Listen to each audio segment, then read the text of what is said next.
Nesse post, o Ricardo explicou por que ele mudou de ideia a respeito dos hiperrespondedores. E resumindo, não foi por ter lido nenhum estudo específico, e sim porque ele começou a ver no consultório dele casos que, sem outros fatores de risco, estavam tendo uma rápida progressão de aterosclerose. E ele ressalta que a realidade é muito mais importante do que qualquer artigo científico, o que eu assino embaixo. Mas o post dele me lembrou de um dos grandes ensinamentos que eu tive na faculdade de medicina. Quando eu comecei meu estágio de pediatria foi no Cotoxó, o hospital de retaguarda.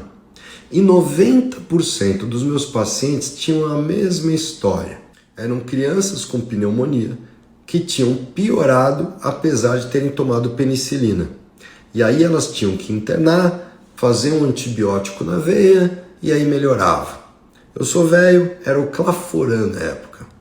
Fiquei semanas, vi 5, 10, 20 crianças, todas com a mesma história. Até que a gente rodou de estágio. E aí eu fui para o pronto-socorro do Instituto da Criança. E o meu primeiro caso foi uma criança com pneumonia. E para minha surpresa, o residente prescreveu penicilina. E eu falei, caramba, esse residente deve ser um lixo mesmo. Ele não sabe que penicilina nunca funciona? Tentando não mostrar meu conhecimento superior sobre pneumonias, eu perguntei para ele, mas você não preferia dar o Claforan? E ele respondeu, ué, para que eu vou passar um antibiótico mais caro, que só tem na veia, se mais de 90% dos casos melhoram com penicilina por boca? E com o passar dos dias, eu fui percebendo que ele tinha razão. A enorme maioria das pneumonias que a gente tratava no pronto-socorro melhorava com penicilina. E só uma pequena fração das que não respondiam é que acabavam indo lá para o Cotoxó. A minha experiência estava totalmente enviesada, porque 100% do meu movimento era 5% de pneumonias que nunca resolviam com penicilina. E por isso que eu achava ela uma porcaria. A minha impressão é que tanto eu quanto o Ricardo estamos tendo experiências diferentes com esses pacientes hiperrespondedores.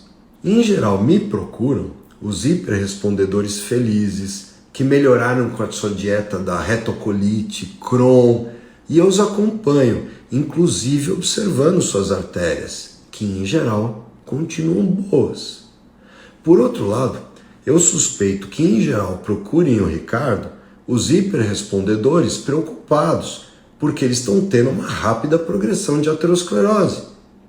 Em ambos casos, eu acho que a gente deve questionar os motivos da dieta, se for o caso, oferecer alternativas, e, independentemente disso, sabendo da existência desse subgrupo de progredidores de aterosclerose, mesmo que eles venham a ser pequenos, simplesmente pelos fatos deles existirem, a gente precisa acompanhar as artérias por perto.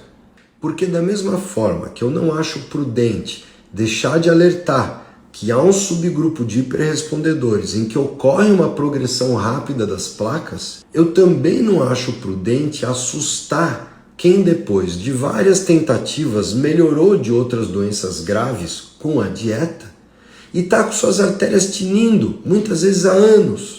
Como, por exemplo, o meu caso. E claro que tem casos cinzentos entre esses dois extremos.